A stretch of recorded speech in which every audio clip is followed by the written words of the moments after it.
মেধিচুক সূৰ্যোদয় সংঘ আৰু মহিলা সমিতিৰ উদ্যোগত ৰাজীৱ হদিয়াৰ শ্ৰদ্ধাঞ্জলি অনুষ্ঠান। উৰুকাৰ আনন্দ উল্লাসৰ মাজতে অসমৰ সংস্কৃতিপ্ৰেমী ৰাইজক শোকস্তব্ধ কৰি অকালতে ইহলীলা সম্বৰণ কৰিলে জনতাৰ শিল্পী ৰাজীৱ হদিয়াই।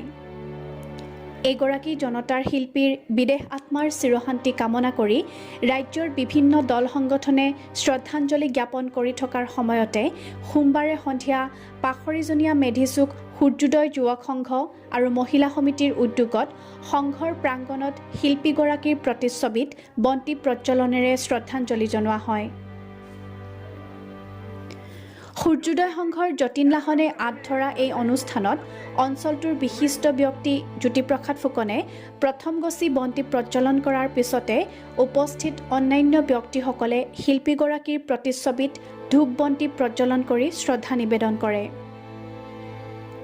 অনুষ্ঠানত প্ৰয়াত গণশিল্পী ৰাজীৱ হদিয়াৰ বিদেশ আত্মাৰ চিৰশান্তি কামনা কৰি 1 মিনিট সময় মৌন প্ৰাৰ্থনা কৰা হয়। সূৰ্যোদয় যুৱ সংঘ আৰু মহিলা সমিতিৰ সদস্যসকলৰ লগতে অঞ্চলটোৰ যথেষ্ট সংখ্যক গণ্যমান্য ব্যক্তি উপস্থিত থকা এই শ্ৰদ্ধাঞ্জলি অনুষ্ঠানত শিল্পীগৰাকীক শ্ৰদ্ধাৰে স্মৰণ কৰি নিজৰ অনুভৱ দাঙি ধৰে ক্ৰমে যতীন লাহন, ঘনকান্ত ফুকন আৰু দিগন্ত গগৈয়ে। আমি অনুষ্ঠানটো কৰিবলৈ পাই অতি মৰ্মাহত হৈছোঁ। তথাপিও আমি তেখেতৰ স্মৃতি অৰ্থে পাখৰিজনীয়া সূৰ্যোদয় যুৱক সংঘসমূহ ৰাইজে লগ লাগি আমি সন্ধিয়া 5 বজাৰ লগে লগেই তেখেতৰ আত্মাৰ সদগতিৰ অৰ্থে আমি চাকি আৰু ধূপেৰে ফুলৰ মালাৰ সৈতে তেখেতক আমি শ্ৰদ্ধা যাচিছোঁ। তেখেত আমাৰ মাজত সদায় জীয়াই থাকিব আৰু তেখেতক মই প্ৰায় লগ পালে মোক মামা বুলি মাতে আৰু মোৰ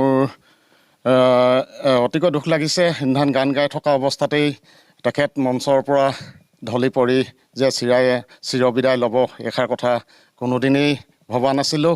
আৰু তেখেতে বহুত আৰু আমাৰ অসমৰ জাতি মাটি গোন্ধ থকা গানবিলাক গাই আগুৱাই যাব বুলি আশা ৰাখিছিলোঁ, কিন্তু সেয়া নহ'ল।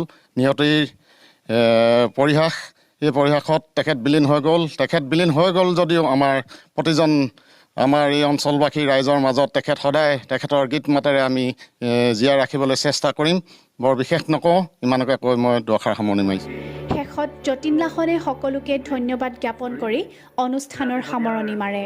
হয়, যোৱা যি 13/1/2025 সোমবাৰে আছিল মাঘৰ বিহুৰ উৰুকা দিনাখন আমাৰ একেবাৰে মৰমৰ গণশিল্পী স্বৰ্গীয় ৰাজীৱ হদিয়াদেৱ আমাৰ মাজৰ পৰা চিৰদিনৰ বাবে বিদায় লৈ গুচি গ'ল।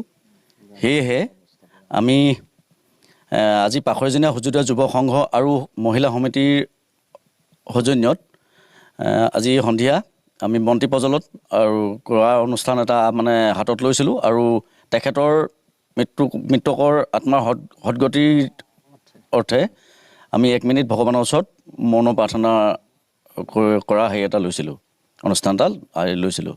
তেখেত এনেকুৱা এজন শিল্পী আছিল যে যিজন শিল্পীয়ে জাতি মাটি ভেটি এই 3টা শব্দ কৈ তেখেতে আজি আমাৰ মাজৰ পৰা বিদায় লৈ চিৰদিনৰ কাৰণে গুচি গ'ল। আমি আশা কৰোঁ তেখেত য'তেই নাথাকক, আমি হয়তো তাকতো আৰু কোনোদিন নেদেখিম, কিন্তু তেখেতৰ গীত মাত প্ৰতিটো শব্দই আমি আমাৰ মাজত জীয়াই ৰাখিবলৈ আমি চেষ্টা কৰিম। আমাৰ ৰাজীৱ হদিয়া একচুৱেলি হদিয়া গাঁৱেই বা হদিয়াই ব্যক্তি নহয়, তেখেত হদিয়াত ঘৰ নহয়, তেখেতৰ ঘৰ প্ৰকৃততে আমাৰ প্ৰতিজন অসমীয়াৰ হৃদয়ৰ মাজত। গতিকে তেখেত যদিও মৃত্যু হৈ গ'ল, আমাৰ মাজৰ পৰা চিৰদিনৰ বাবে বিদায় লৈ গ'ল, তেখেত কিন্তু আমাৰ মাজত সদায় জীৱিত হৈ জীয়াই থাকিব। News desk report, Tengakhat live.